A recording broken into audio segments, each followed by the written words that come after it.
Hey everybody, welcome to What Drives Us, 2 to the power of 8. Thank you, Tony Schaefer. That's episode 256 for December 13th, 2017. My name is Russell Frost. I am your host, or I like to think of it maybe this evening as ringmaster. Not only do we have the regular Rogues Gallery of What Drives Us panelists, but one of our friends, you've seen him on this show before, and I'm going to introduce him right out of the gate. He is the co-founder of Daily Kanban. He has contributed articles all over the internet. You've seen him, you've heard him, maybe not, I don't know. But I'm so glad he's agreed to join us tonight, Mr. Edward Niedermeyer. Hey, Russell, it's always fun to be on. Thank you, sir. Thank you. And next to him, well, not actually. You know what? I hate this because it jumbles things up. He's our quiet and polite person. Yes, that's you, Mark. The man from Canada, Mr. Mark Coughlin. Hello, everybody. Welcome to the show. And looking forward to some lively debate tonight. Oh, so, yeah, me too. Me too. Next to him, our man in Chicago, he drives a Prius Prime, among other things. His name is always Tony Schaefer. I am not looking forward to some good debate. I'm looking forward to a throwdown, slap down. Someone is losing a finger tonight. A finger? Oh, yeah. Wow. Yeah. Also, I'm kicking it with Robert the Bruce from Three Floyds. Oh, my God. How do you do that? It's Canadian magic right here. Thank you very much. Well, now that we've seen the disappearing finger trick, let me introduce the founder of Boulder Hybrids, the main technician, our technical expert, and one of our best friends, Mr. Paul Guzik. Oh, no, Paul's talking, but we don't hear anything. Sorry, had my thing on mute. Glad to be back, and my sponsor this week is New Belgium's Fat Tire. Oh, of course, Fat Tire. Yep. Love that. And there's nothing like bringing a bicycle beer on a show about cars, you know? Right. Hey, bikes are a pretty green way to get transportation. You think I meant that in a bad way? You would be wrong. And if you have many beers and you're riding your bike, it's unlikely you'll go to jail. Actually, in San Diego, it's not uncommon. I hate to tell you that, but they actually do write tickets for drunk while operating a bicycle here. Wow. I can't explain it. So you're wondering, what are we going to talk about tonight? Normally, this first part of the show is what Patrick Connor lovingly calls the Russell's rant portion of the day. And I don't ever rant this today, but I read an amazing article that I thought might be one of the most important news stories of the year. And that's why Ed is here.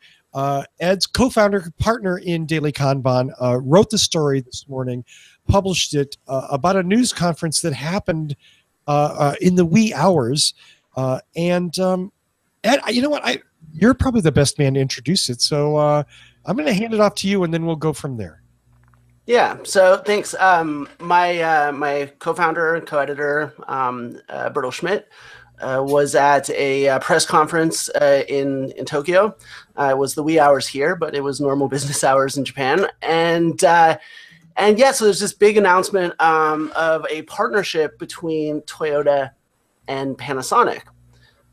So it's an interesting situation because on the one hand, it seems like a very, not a huge thing, right? Because essentially all that's really happening at this point is that Toyota and Panasonic, so Panasonic, a battery company, Toyota, a car company, obviously, are just working together to develop the early stages of a prismatic cell battery business for vehicles. And that just means basically they're developing standards and will work together to basically make it so that Panasonic can provide these prismatic lithium-ion battery cells for Toyota. And again, this, sort of talking about, sizes and shapes and outputs and just agreeing on technical specs. So on the one hand, it doesn't seem like it's necessarily a really huge deal, but it actually, I think, really is. And there's a couple of sort of reasons for that. one is that, and this is actually one that I haven't really tweeted about or talked about much, but this actually seems, and Bertil is great. He goes to all these conferences. He's great at sort of reading the tea leaves and reading between the lines. And he thinks, and I think that I agree with him, that this actually is a little bit of a signal that Toyota may be moving away from hydrogen fuel cells and kind of, finally sort of getting with the program in terms of really emphasizing battery electric vehicles. But the other sort of big implication of this is that, Panasonic's one of their other major partners, Panasonic has lots of automotive partners, but Tesla is sort of one of their best known ones. And Panasonic supplies cylindrical cells, which are different than prismatic cells, and to Tesla. And there's been some discussion about whether or not they're going to expand that business, whether the Gigafactory, is still going to grow to the size that they've talked about. But if there was a really interesting quote, and I'll let you guys. I'll stop talking here as soon as I find it here. But okay, so it says. This is how Bertil wrote about it. He said, "And what about Tesla?" The reporter asked. An understandably uncomfortable Tsuga, who's the Panasonic CEO, I think, said that the battery maker, as a battery maker, he must strive to offer the best in the business to stay alive. Quote, but the definition of the best will change as time goes by. The 18650 and 2170 cells, those are the cylindrical ones that Panasonic supplies to Tesla, are the best in the business, and they are used by Tesla. And then, as Bertil writes, the other shoe dropped. Quote, but if you look at the future, where do we see growth? Tsuga continued. Which existing car manufacturer will play a leading role? What type of battery will they require? So the implication here is that Tesla is the now of electric vehicles, and the cylindrical cells that they use are therefore the now of Panasonic's business. And Panasonic says these are the best cells that we offer. But down the road in the future, it looks like they see Toyota as being a better customer for them, and that's where the growth in their business is going to come from. So I think in the world of electric cars, where Tesla is sort of seen as the big future growth prospect, for a major player like Panasonic to say that is a pretty big deal, I think. I mean, we're talking about two of the largest companies in Japan, if not two of the largest companies on the planet, right, announcing a partnership. This isn't, like, hey, we're going to buy some batteries from you. We're going to get some screens from you. You know what I mean? This is potentially earth-shattering if Panasonic does with Toyota what they've done with Tesla, help them develop their cell and then help them manufacture it and sell it to them. I mean, obviously, that we've talked many times on this show about how Toyota has been leapfrogged by other companies because they've stuck with hydrogen, they've stuck with hybrids, they've doggedly refused to go towards EVs. This is the kind of thing that helps push them forward. Yeah, absolutely. And I think Toyota is a very conservative company, and like conservative is not sexy or hot, especially right now in a time when technology is changing so fast and everyone wants to see sort of the future, right around the corner tomorrow.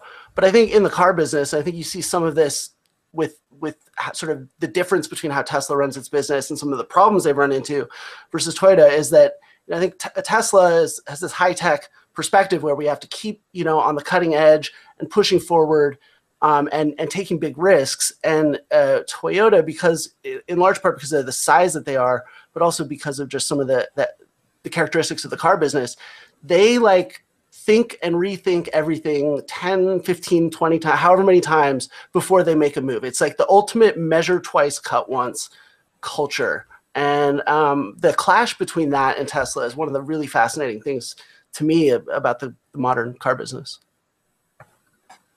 Right, and to that point, so Matt in the chat right now had said, regardless of what Toyota offers, it's not going to be sexy. I'd rather have a Model 3 than an EV Yaris or Corolla. However, and that's true. I would rather have a Model 3. But my retort to that, which I replied to him, is that Toyota will come out with something, whether it's an EV Corolla, for example, and it's not going to base at 30 and quickly ramp up to 50 it's going to be mainstreamed, and it's going to have Toyota's manufacturing behind it. So we wouldn't have to worry about the bottlenecks and the ramp up and everything we've said before about big companies like GM making electric vehicles. Now Toyota is bringing their weight into the market to be able to just spit out these mass-produced, hopefully more affordable vehicles. And what, I don't know what the numbers are, but Toyota must make many millions of cars a year. Yeah, about 10 million. Yeah, so they have the manufacturing know-how to crank these things out. I'd just like to add some show and tell here. This is a prismatic cool.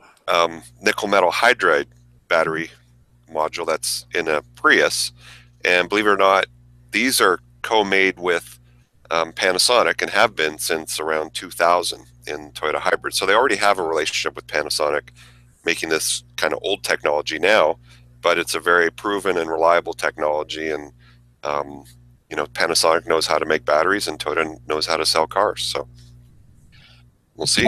What's inside that?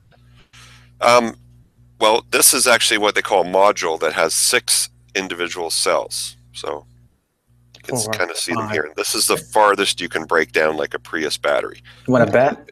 Keep going. Well, with it working. With it continuing to work. And inside is basically a paste of an electrolyte of various chemicals. And then at each end of this, if you can see it, my 2 fingers, and I'm not getting shocked because it's only about 12 volts here. And not even that, like 9 volts, I think. But in a Prius, for example, there are 28 of these modules, and they're all stacked together. And because they're prismatic, there's a lot of energy in a small space. Because you can imagine if cylindrical cells, there's dead space around the circles. Nice. So basically, you have a rectangle of energy with this. The prismatic cells do tend to want to expand, so they're actually clamped, kind of like in a vise in the car. And if you want to remove a module, you've got to unband them all and release the pressure and replace them. But it's a very space efficient technology, and the way Toyota does their cooling, there's a little gap between each module, and the forced air fan blows air between the modules, and that helps cool the battery pack. Probably lithium, they would go to some kind of liquid cooling, but like I said, there's been a long relationship with Panasonic and Toyota doing this kind of thing already. So it just makes sense to do a lithium version and make millions of them, because there's millions of these have been made. Tony, can I address something that you said? Yeah. So I'm sorry, I think you said it was Matt from the chat room that brought up he'd rather have the sexy Model 3. Yeah. Okay. And you know what? I get that, right? Like what's cooler, like the Model 3? And I just saw one the other day in person. It's a beautiful car, or a new Corolla. But here's the way to frame that comparison. Do you want a Model 3 with 230 miles of range for $50,000? Actually, no, 50 plus, right, for the long range version. Do you want that, or do you want a nice looking brand new Corolla with 500 miles of range and it charges in 25 minutes? Now, the Model 3 is still cuter, it's still sexier, but I mean that's the in my opinion, that's what Toyota kind of put down today, and that fine, you know what I mean? And and the other thing, they might be making battery packs to sell to other manufacturers. Toyota has a electronics company called Denso that sells their electronic tech products to Honda, to Subaru, to Nissan, to all kinds of people. And it's labeled as Denso, but it's really owned by Toyota, or majority owned by Toyota. So maybe they'll offer these battery packs to Mitsubishi or Kia, or people who don't want to do it themselves.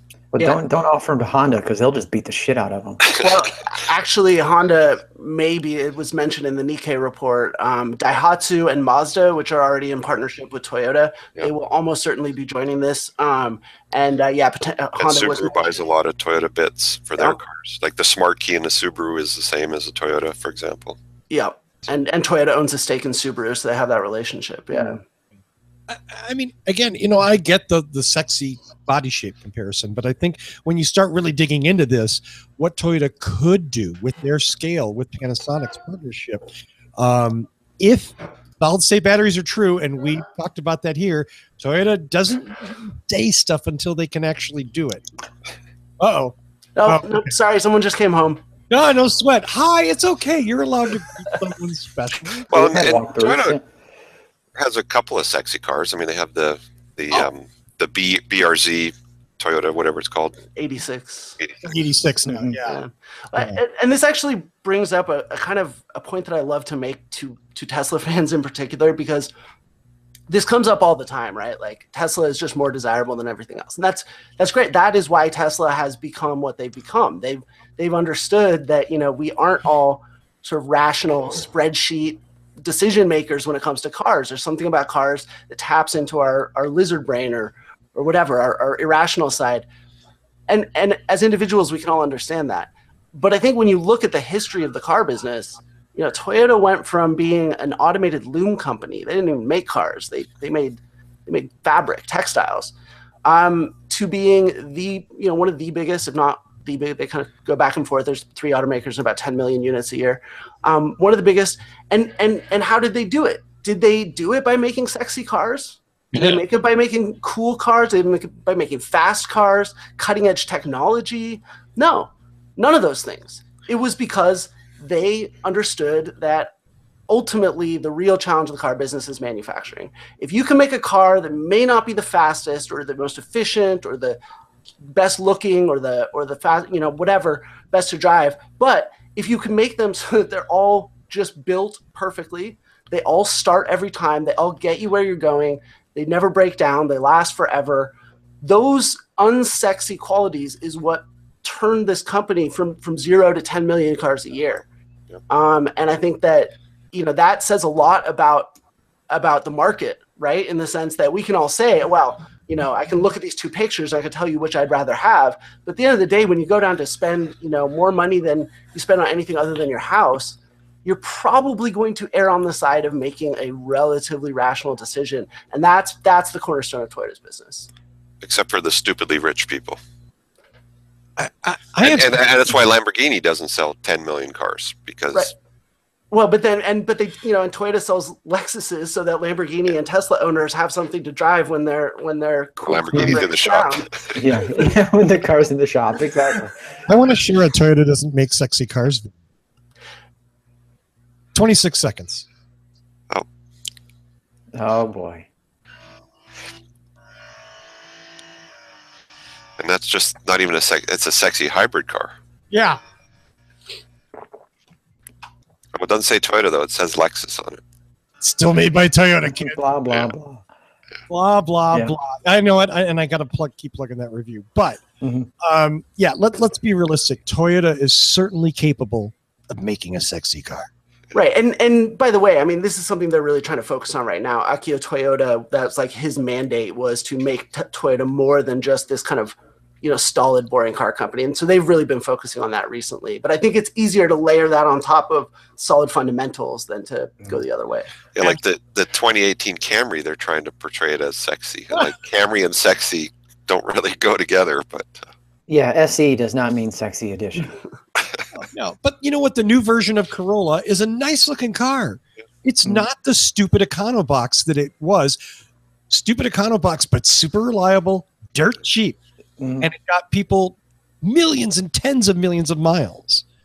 So, and now the Corolla looks nice. And guess what? It's still the same sturdy, reliable car. It's the Corolla, the Hilux truck. There are a few vehicles that Toyota makes that are legendary in that. I could easily see Toyota getting into the EV market full bore and saying, wait a minute, you mean we're going from 30 to 35,000 parts per car to 10 to 15,000 parts per car. You know, I mean, that's like awesome when you're a manufacturer. Yeah. And that actually touches on with like the skateboard technologies and stuff, so they can make 20 different bodies on the same car. Yeah, on and the that's same why platform. that's why these prismatic cells are so popular. Is it's all about packaging. You know, other automakers have looked at the cylindrical cells that Tesla uses. In fact, I remember being at Volkswagen's research lab in Silicon Valley in like 2011, and Martin Eberhard was working with them, and they had these, you know, Tesla style packs. You know, I didn't see them physically, but I just saw the designs for them using these cylindrical cells. And the reason that everyone says, you know, everyone who's looked at them and decided not to use them, there's a number of issues, but one of the big ones is packaging. And I think it's important to remember that, you know, as car companies go, it's going to be very painful for them, it already is, to give up the gas engine, which in theory allows them all to differentiate themselves because it's such a complex technology. Electric car, you know, electric drive gives you less scope to differentiate one electric car from another electric car. And so packaging is actually one of the key ways to do that. And one of the key ways to be able to get a competitive advantage. And so I think that's one of the reasons why, you know, people think packaging, why is that such a big deal? Tesla makes a skateboard, you know, couldn't you put any kind of cell in a skateboard?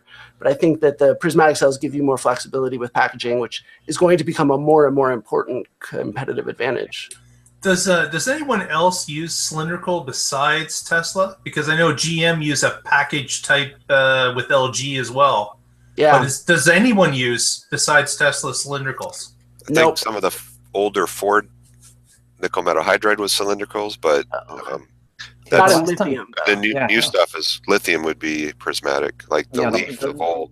Yeah, hell, the last time I saw a cylindrical battery pack was the Gen 1 Insight. Was it the Gen 1 Insight? Well, Honda used them up until a few years ago, but that's another story. Oh, I didn't know that. Okay. And they were just as crappy a few years ago as in 2000.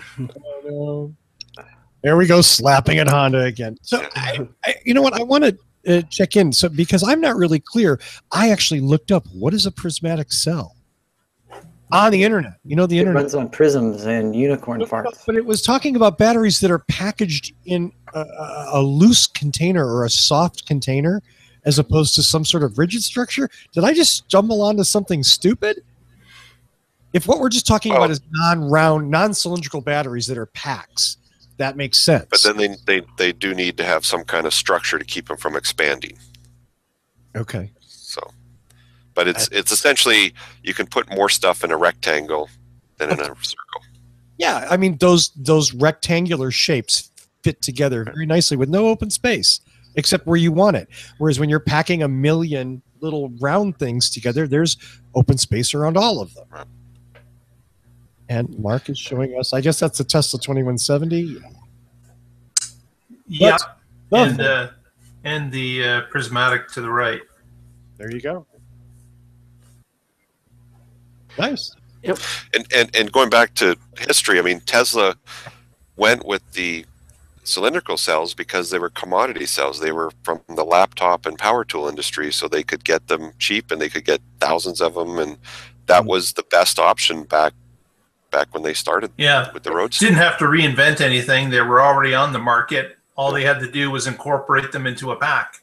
And also, they you know, Tesla, when it was founded, there was this assumption that battery technology was going to sort of continue to develop a lot faster than I think it actually has.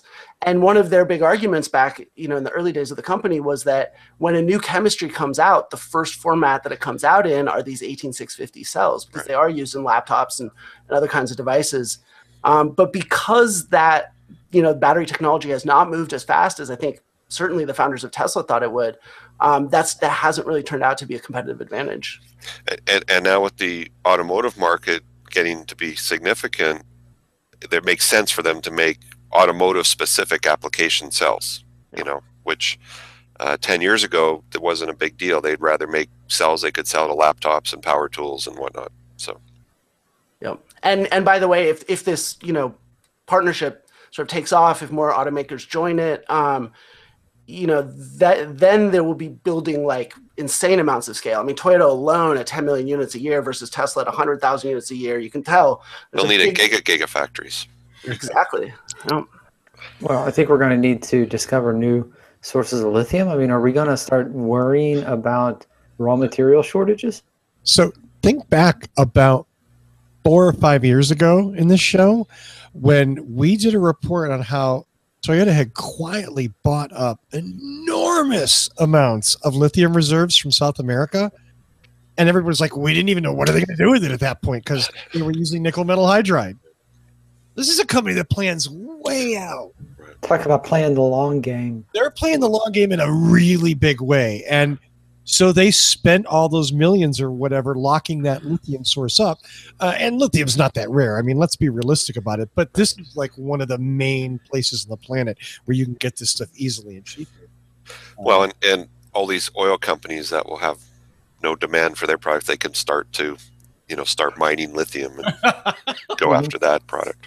Yeah, actually, the bottleneck for the upstream battery supply is there are concerns about the raw resources themselves. But there's actually processes, where the raw materials are processed into battery grade materials. Those processing facilities are actually where it looks to me, and this is, by the way, a fascinating subject we could probably do an entire show on. And I don't know that much, but I know a couple of really smart people who follow this stuff closely, and they say that cobalt is a big issue, much bigger than lithium, but also for both cobalt and lithium and other ingredients, feedstocks, it's that processing step that is where some of the bottlenecks are and where they are likely to form. And also, by the way, most of that processing happens over in China, which is why it's also really interesting. A wrinkle to all this is a Nikkei story from a couple months ago, not quite 2 months ago, that didn't get a lot of coverage, but I think it was really important. And that was basically, that the headline, of course, is Tesla is talking about expanding the Gigafactory with Panasonic. But the real story is that they haven't yet. And what they are expanding is their plant in Dalian, China, and then also they're converting an LED, I think, LCD, a liquid crystal display plant in Japan to make more lithium-ion car batteries. I think what this shows more and more is that, for all Elon Musk's efforts and Tesla's efforts to create a sort of center of gravity for this business in the U.S., some of the sort of big pieces of this are really consolidating around Asia. Yeah. Well, I mean, and we also talk about the elements that you need to make these cars, the rare earth stuff that China in many ways has locked up. Yeah. So what is it, neodymium and a few other things that are super important in building electric motors. And this stuff isn't laying around all over the place. And China has enormous reserves. And guess who else doesn't? Pretty much the rest of us. Well, and Tesla's actually using rare earths in there for the S and X. They didn't use rare earths in their motors, and now they have permanent magnet motors in the Model 3. So they will need access to that stuff too. So yeah. Question, Ed. With the prismatic battery being such advantages with size and such, and all other companies have used it, why do you think Tesla doubled down and went to the 2170 as opposed to maybe starting to think about this type of a different size of a battery compared to what they did? Is it again ability to get the raw materials to make it? It's simple. It's what they know, or is it? Do you think it's something else? Wow. Yeah, it's a kind of a tough question because I'm not 100% sure. Like, it doesn't make a ton of sense to me. I think there's two sort of possible explanations. One is, and this seems absurd, but like basically Tesla really likes to do things differently. No. Yeah. What? And a lot of times, like, the auto industry will do something a certain way. They will do it that way because a century of competition has evolved these companies, to prove, like, companies that didn't do it this way have failed. And Tesla will still do it differently. A lot of times it seems like for the sake of doing things differently. That may be a factor here. The other one is, and this is also maybe kind of ironic, but there's this thing called the innovator's dilemma that Tesla fans like to talk about a lot. And that is basically that, once you invest in a certain kind of technology, if a better one comes along, you're just not as likely to adopt it because you have this sunk cost. And you look at Tesla, all of their technology, battery-wise, is all built around cylindrical cells. Always has been. And then if you look at their investments, they make all their cars out of prismatic cells, so they have huge investments. They could certainly shift over to prismatic flat pouch cells, these kind of things, but they haven't generated any kind of return for investors on sort of their investments in technology and production so far. And so, that would be a huge amount of money. Right now, they're burning money just to tread water.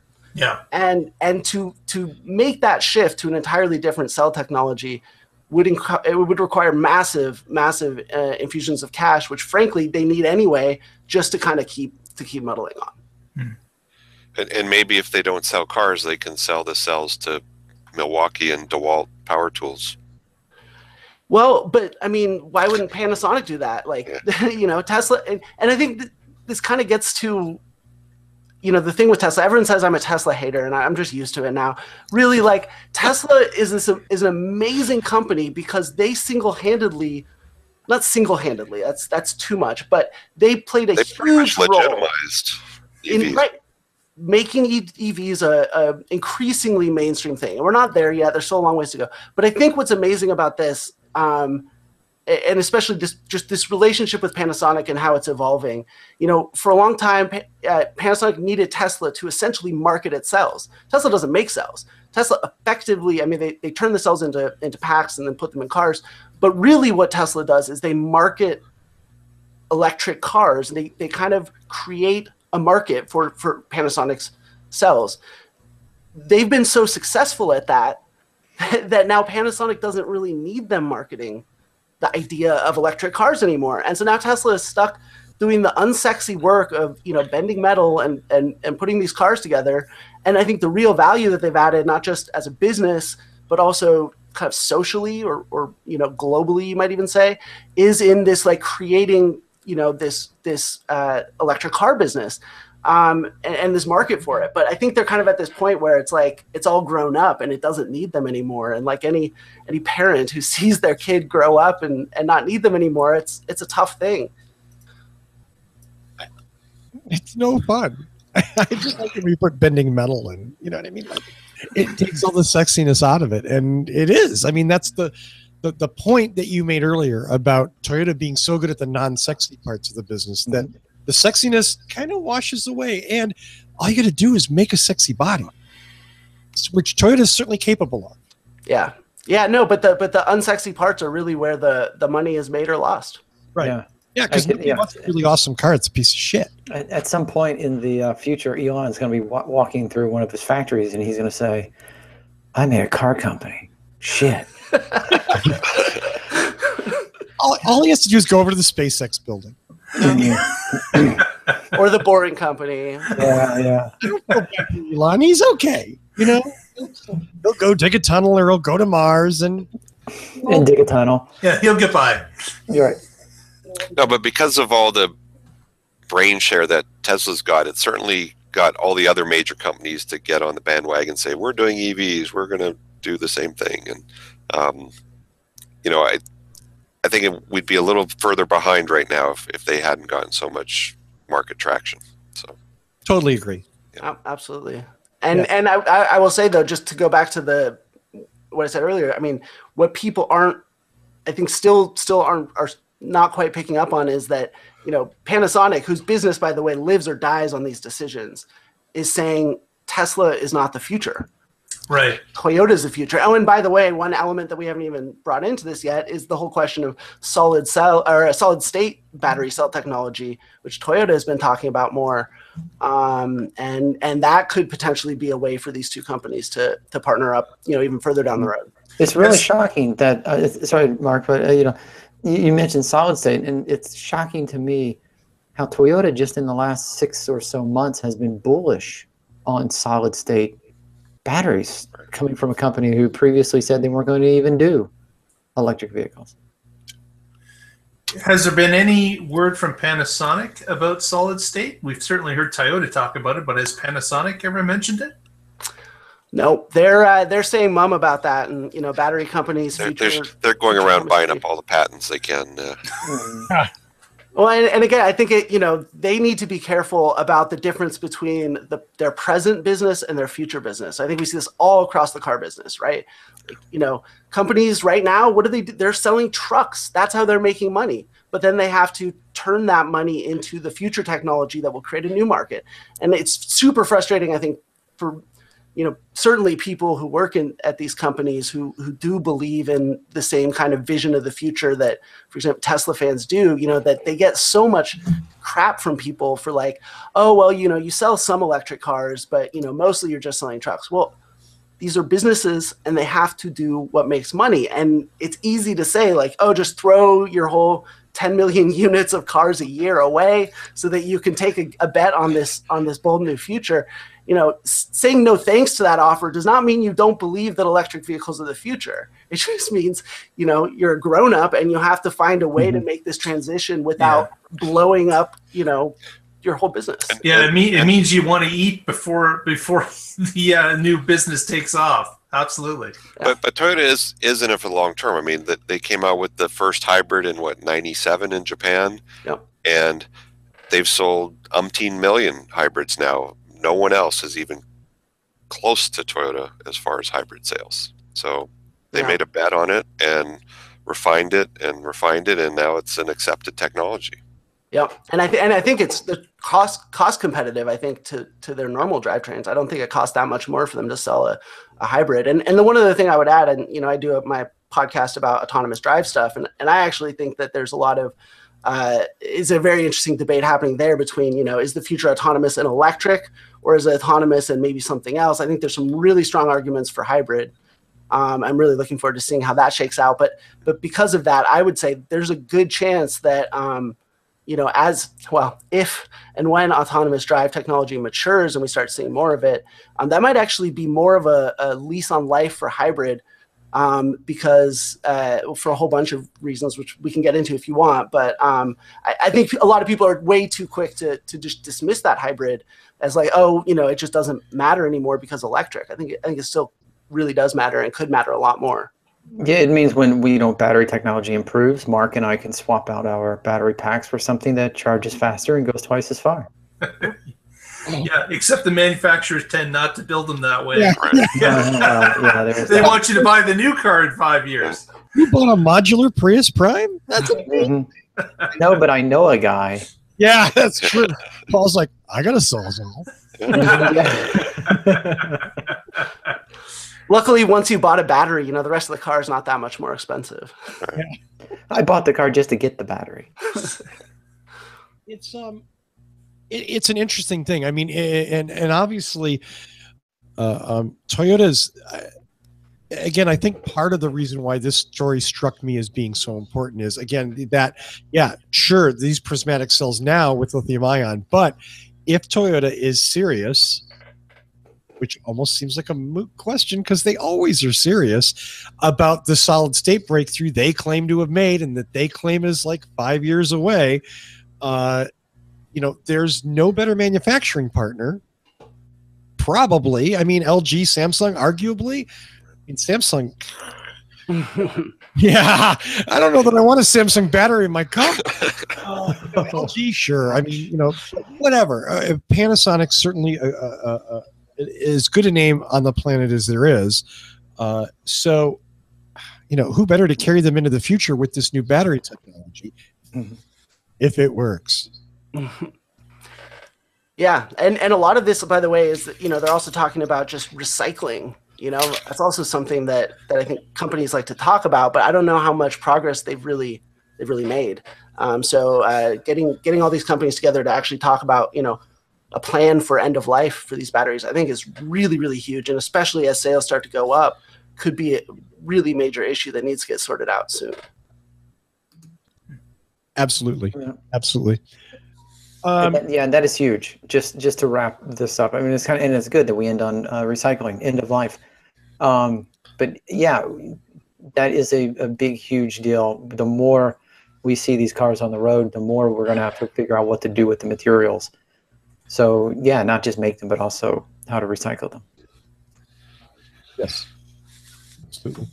Well, anybody else? Anything else? Ed, anybody else? Questions, comments on this story? I think I've said enough. No, I mean, like I said, I think it's fascinating though, and we could dig into this for days. Now, did any of the major business, like Bloomberg or CNBC, pick up on this, or was it kind of under the radar to the major news agencies? Honestly, I thought Bertle's piece was so good that I didn't go and look for others. I know the Nikkei reports, but I mean, Toyota can't sneeze without the Nikkei writing a story about them. But I assume I'm not going to look right now because my keyboard is really noisy. But I would guess there's at least a rehash of the Nikkei story somewhere. I haven't seen it, but I don't. Yeah, I may. Dailycombon.com. Go there now. Right. Check it out. Absolutely, and that's that's the link that we're using, and that's the place you should go. Share it. It'll be on the Facebook page at facebook.com/whatdrives. It's a link to the article that we've been talking about for the last 40 minutes. Yes. Because it's that damn important. Not because we're rambling, because this is huge. Real quick, I wanted to just bring up something that happened this morning. The tax bill is in reconciliation between the House and the Senate, and allegedly it's being reported all over the place that the EV sales, the EV tax credit has been preserved in that version, which makes a lot of people in a lot of places kind of go, phew. Because that $7,500 federal tax credit is $7,500, and I don't know about you, but I'll walk across a busy street for $7,500. Right. And that's no. Go ahead. This is the Senate version, right? The Senate bill keeps it. Well, they're reconciling both versions to one version that is the same, or the one unified version, and then they both have to pass on that again. Yeah, because I was under the impression the original congressional version of the bill took the $7,500 credit and directly deposited it into the Koch brothers' bank accounts. That may be. I don't. You know what I mean? Like I don't know. I don't know which version it wasn't in. I just got the idea that, or got the news. I mean. That's encouraging, but it's still not a done deal. Definitely not a done deal. And the House bill would have removed it. Yeah, the House bill would. Oh, okay. Which is, and nothing to say that they can't change that next month. You know what I mean? That's sort of the magic of legislation is until you vote new representatives in, they can just do whatever they need to do or what they want to do. I'm curious. Do you guys think that these incentives are really that important for sales? Because I'm kind of a mixed mind, but I'm really curious. Like, you guys deal with people who buy these cars day in, day out more than I do. So, how important is this? Has Tesla not sort of made EV so sexy that they're going to sort of more sell themselves now, or not to middle income people? The high end income earners can afford a Tesla, but there's a lot of people who want a Leaf or a Volt or even a Prius Prime. And the incentive just pushes them over the edge. It's if you get something that allows you to get to an even price of a gasoline car, then there's no barrier for you not to try it. Or even a little bit of a premium, but not a 40%. If you can prove it on paper that it looks better with the gasoline, the maintenance, and the tax credit, then I think that really pushes people in that direction. I know here in Ontario, we get a little bit of a different package. We get a $14,000 rebate. And I know for a fact that a number of people would not have gotten into the EV if not for that incentive. but that's 14,000 Canadian dollars, right? Yeah, right. So that's like 4 miles. $1.50 or It's only 30% at this point, or 29%. Yeah, but yeah, the average price, I would say, and I'm just kind of spitballing here, but I would say the average price of a Prius Prime open market, not going into the Northeast where there are huge discounts. Where they're but giving them away. Yeah, where they're giving them away. But if you go on the Toyota site and you look at a Prius Prime, I would say on average you're looking at about $40,000, high 30 to low 40. If you could subtract, if I told people, yeah, you should get one, it's about $40,000, they would choke on their lunch. But if I say you should get one, it's about $33,000, then they would scratch their head and say, okay, well, maybe I'll look into that. I mean, here's the car I'm driving right now. $36,000. What does 7,500 get that down to? It's a Hyundai Ioniq EV. Mhm. Gets down to 29. 29 is a much friendlier number than 36. And if you buy it in Colorado, it's like 24. Yeah, it's even cheaper. So I don't think it matters for Tesla. I mean, again, rich people are just as cheap, maybe cheaper than everybody else. But yeah, is the guy or the woman buying a $90,000 Model X, do they give a shit about $7,500? Does the person buying a Leaf? I think, oh, hell yeah. The person buying a Chevy Bolt? Definitely. Bolt? Yes. Prius Prime? Yes. Yeah. I think it makes a big difference. And especially outside of California. That's for those of us that want to see those cars sell more in states that don't have aggressive incentives like Colorado. It's super important. I'd be fine if they changed the Fed thing to not apply to any car over 50 grand. Yeah. I'd be totally fine with that. I think that'd be an improvement. And would force manufacturers to come out with a $49,995 kick-ass EV. Exactly. Yeah. Well, they should. Well, and it's interesting too that for the real cheapskates among us, I mean, used electric cars have gotten so cheap. In fact, my household is we're looking at buying a used Leaf because for $6,000 to $8,000, and that's, you can't even get to one of the cool auctions. I mean, just the price is so, it's very crazy. good value. If there was a federal tax credit on that, it would be free. Right. Yeah. And isn't that what kind of happened in Atlanta, Georgia, where they had so many good rebates that the car, you were basically driving it for nothing, and they sold boatloads of them. Yeah. And then the state killed the Changed rebate. Yeah, yeah. Yeah. And their sales went to like 3. Exactly. What are you going to do? I would like to throw out there, Yeah. even if the rebates stay, if you are thinking of an EV, if you buy the car before the end of the year, which is 2 weeks away, you can claim it on your 2017 taxes. And so if you buy a car next week, you'll get your rebate in April, where if you buy a car in January, you're going to have to wait over a year to get your rebate back. So And pull hope the that there's trigger if still you're a sitting on the rebate. fence. Yeah. Yeah. And in the off chance the tax law changes again, you'll have a car in your driveway already. Mhm. Hey, Paul, I think you have the next story for us this week.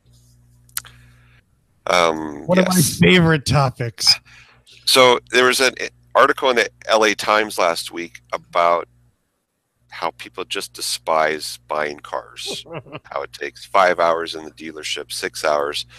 And the manufacturers are kind of waking up to this, especially I was surprised that Hyundai has a whole program. You can buy the car over the internet, you can shop around, and they're even talking about giving you a 3-day sort of trial period as long as you don't drive more than 300 miles. If you don't like it, you can return it. It's like buying a pair of shoes. If you don't like them, you take them back to Macy's. Because people rank buying cars right up there with, root canals and colonoscopies, and it's never a fun, and everybody feels they're getting scammed by the dealer. So Because it's cool. they are. Hey, let's be clear. Let's be clear. When you get a colonoscopy, they give you drugs. Yeah. I just had a colonoscopy. It was better than going with my son-in-law to buy his new Prius Yeah. 8 months ago. Okay? Just saying. I know which one I'm going to do again. And I've had a number of customers here in Colorado buy Prius Primes lately in the Northeast because they're giving them away in New Jersey and New York and Connecticut. Actually, I heard Vermont, $4,500 off of MSRP on a Prius Prime right now. But the people say it's a great experience. You do it, but through email, or you pick up the phone, you pick your color online, and you don't have to play those games where the finance guy comes in and grills you to get the extended warranty or the window etching or whatever crap they're trying to sell you. Right. Or the free oil changes for that for that EV. The free oil changes, right? Yeah. Yeah. So it is nice to see that, you know, just how Amazon is affecting brick and mortar retail.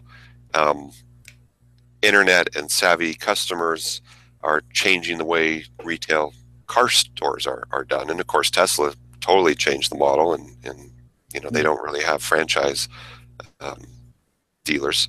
But anyway, it's an interesting article. We'll put the link in the show notes. And if you're thinking of buying a car, you know, go on one of the sites, cars.com, sort by price, and read the reviews on the dealer, and just do everything without stepping foot in the dealer. Maybe go to your local dealer to drive a car to see, and then just walk away and do all your negotiations online, because it's an awful experience for most people. No. I mean, I will say, you know, I think a lot of times people make the experience worse for themselves. I'm not absolving car dealers here. I get it. Like, they are terrible. But there's a few good ones. There absolutely are. And I think one of the things that makes the experience worse is actually trying to get a deal. And of course, this is a game that goes back and forth between, you know, the buyers and the sellers. You know, I'm going to offer you a good deal. I'm going to ask for a better deal.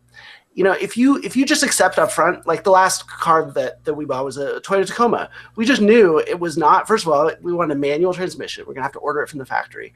And here in Oregon, like Tacomas, like they can't keep them in stock. So if you know going into it, like they're not gonna give you any kind of discount, you're just gonna pay the price. It's actually really easy because you just go in, you say, this is what I want. This is where it lists the price.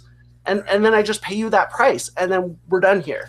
I think a lot of times it's that negotiation stuff, which like car buyers go in thinking, oh, I can get myself a good deal here, and then end up in this just cycle of terribleness. But then they start to try and ram the extended warranty down your throat and the extra add-ons, and that's protection. You know, yeah, absolutely. Right, yeah. You're like, I'm buying a Toyota. I don't need an extended warranty. The factory warranty is plenty good. Yeah. The dealer experience is horrible for a number of reasons. I mean, a lot of reasons. The way, and part of it is the manufacturer's fault. Let's talk about how they pay dealers. You know, how dealers make nothing off sticker, which is, again, just another, it's one of the millions of lies that we all go, But a big source of income for dealers is at the end of the month, if they sell X number of cars, they get an extra kickback from the manufacturer. And this is true in most of the dealerships that I'm familiar with. So, you know, go into a dealership on the first week of the month, go into a dealership on the last day of the month. If you don't see a marked difference, and I'm talking significant difference, you're in a really weird, unusual dealership. These guys get insane the last few days of the month trying to make their quotas. There was a great episode, I think we've talked about it before, This American Life, an NPR show. A couple years ago about a Jeep dealer on Long Island. We'll put the link in the show notes, but yeah, it's a great listen. I mean, it's all about the end of the month and what the shenanigans go on in a dealership. And it's a Jeep dealer, but I'm sure many dealerships and many brands have a similar thing going on. Definitely listen to that show. Yeah, it's an amazing show. And if you're going to buy a car, hope that the last day of the month is a rainy, crappy, miserable day, and walk in and be ready to buy, because they'll bend over backwards to make you a deal. They will definitely do that. Although you will spend your entire day. Yeah, it will take the whole day. Bring a lunch with you. Yeah, and anytime you start getting frustrated, just start walking towards the door, and they'll come chasing you. But the amount of money you will save, it will be the most profitable day. Yeah, well, much better than going per hour. You'll make good money, but it will be a painful day. Yeah. A painful extraction, that's for sure. I want to wrap this up so we have some time to do some shout outs, and let's start with Mr. Guzik. Give me some shout outs. Shout out, I'll just plug Boulder Hybrids, anybody in Colorado or surrounding area needs work on their hybrid or AV, give us a call. Our website's boulderhc.com, and Colorado still has the $5,000 rebate on any new plug-in vehicle that you can find, even if you buy it in a state like Vermont where they're giving them away. I just want my motorcycle from Colorado. Please. Has to be a car. Oh, shit. Okay. So I'll $5,000 on a motorcycle would be a hell of a deal. No, on an $18,000 motorcycle? I mean, yeah, that's a great deal, but still, it's not like I'm, it's not like a $1,000 Leaf, Mr. Coughlin. Just a note to anybody in the KW area. This coming Saturday, there's going to be an EV meetup at Communitech. If you have any questions about EVs or want to know the real story from Southern Ontario drivers, please come down and chat us up. Coffee and snacks will be there. So we'll see you on Saturday. Do take advantage of this opportunity to witness the majesty of Mark Coughlin in person. Okay?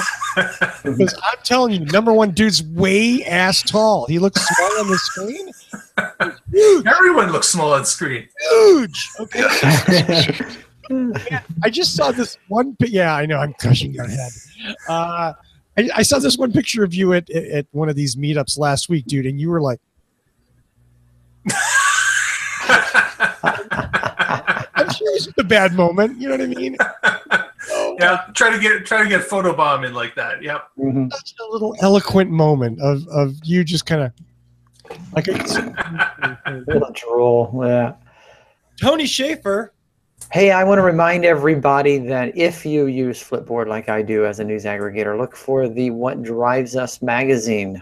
And I can tell you right now that there are thousands of people reading the What Drives Us magazine on a regular basis, and you need to be one of them. And Flipboard's such a nice way to do it. It is. It is one of these things. I have my tablet in my hand most of the time. I'm walking around the house, or when I'm eating lunch at my desk because no one in the break room wants to eat lunch with me. I will read Flipboard and just catch up on some things.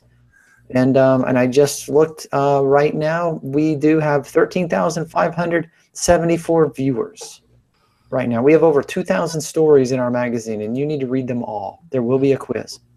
Beautiful. And Mr. Niedermeyer, I'm going to put in a plug. If you don't listen to the Autonocast, if you are interested in autonomous vehicles, and I don't mean like I think self-driving cars are cool. I mean, if you're really interested, because Ed's show, I write down acronyms to look them up later because I no fucking idea what he's talking about. Yes. He has on really know their shit. They're really good. Do check out the Autonocast, and I'll let Ed tell you more about it. Yeah, no, that's actually fantastic feedback. Remember to explain acronyms because we do get really kind of in the weeds, and actually I've been blown away by how many people actually want to listen to us get into the weeds about this stuff. There's actually a ton of interest. We're really excited about it. It's myself, Alex Roy, who some of you may know, and Kirsten Korosek of Fortune Magazine. They're great folks. They're both really knowledgeable. We've all got kind of different perspectives, different experiences. And honestly, it's like the funnest thing I've done in a really long time. I just have a ball doing it. And like I say, I couldn't be more tickled that people actually enjoy listening to it. So autonocast.com, it's on iTunes. We're stepping up our efforts to get it, make sure it's on all platforms everywhere podcasts are found, but we're not quite there yet. So just started off as a hobby, but we're getting a little more serious with it now. And actually, tomorrow we have a really exciting episode where we interview the chief technical officer and chief designer for Lucid Motors, which is actually a really cool company, kind of trying to out Tesla, which of course means I'm absolutely fascinated by it. And frankly, if you get a chance to see this car sit in the car with the full interior, it's just a prototype. It's not ready for production yet, but oh my goodness, it's a pretty amazing car. And it's one of those cars that really makes you like Tesla's, like, wow, the future is actually going to be really awesome. So it's a much better that's a good future thing. than Faraday's. Yeah. Oh boy. Oh boy. Speaking of things that we could do a whole episode on. And I'll have you back for that one. Definitely. Please Mhm. just make a plan. Let's take apart Faraday Future someday soon. Anytime. Ed, where do we get it? It's tonicast.com. Tonicast.com Yeah. should be on iTunes as well. And one of the best thumbnails. I swear, every time I see that thumbnail, I'm like, did it fail to load, or what is this? No, yeah, I love it. And I'm not telling anyone what it is. You have to see it for yourself. I'll post it on Twitter. Yeah, it's a really good show, and like you said, he gets in the weeds, which again, like we're a good show because we do lots of things, we cover lots of stuff, we get deep sometimes, but if you're interested in this topic, they talk a lot about really interesting aspects of it. The show with the attorney that you just had a couple of weeks ago. Oh yeah. Autonomous Law, Jim McPherson. Jim McPherson was amazing. I mean, really interesting issues. And he had a lot of really cool stuff to say. Now I follow him on Twitter and I read his stuff every day. It's amazing. If you're into this stuff and you want to learn, do it that way. If you want to fall asleep, well, maybe listen to it too, because it's good. Not just put you to sleep, and that's not a bad thing in today's world. It's true. Not an insult. Good sleep is important. Yeah, absolutely. Especially in a rough world. I want to thank Michael Mannering for our theme music. You can visit him at manthing.com. As always, visit us at facebook.com/whatdrivesus. Oddly enough, we're on Twitter at twitter.com/whatdrivesus, at whatdrivesus, all one word. And of course, my favorite place, it's right down here, youtube.com/whatdrivesus. All of our reviews are there. The Lexus LC 500H, which I made you guys watch again. That review's going to come out in the next week or two, maybe. I want to make that really fun, and it was an amazing car. So this week, let's see, as I say down here, Hyundai Ioniq EV. That review will be coming out soon, and I just got it today, so I have nothing to say about it other than I hate charging companies. ChargePoint and EVgo both pissed all over me today, and I'm not happy about it. But the car itself is fine, okay? Day one. Yeah, initial impression. Initial impressions are First date. charging station companies suck. And whoever's in charge of Blink, I want a keel haul. Okay. There's 3 dead stations that show up on all the maps, but they're all dead.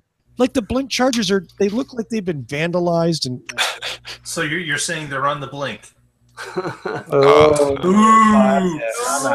oh, you had to go there. Okay.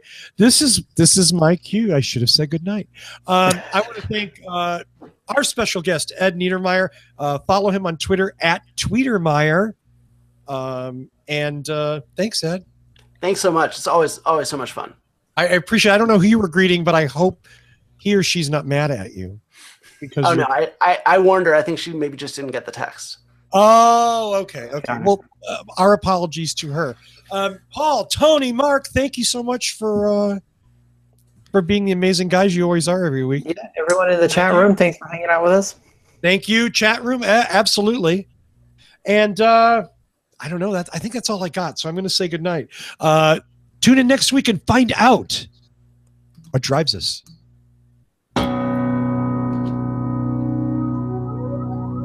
See ya. See you, everyone. Da, da, da. We'll be back next week.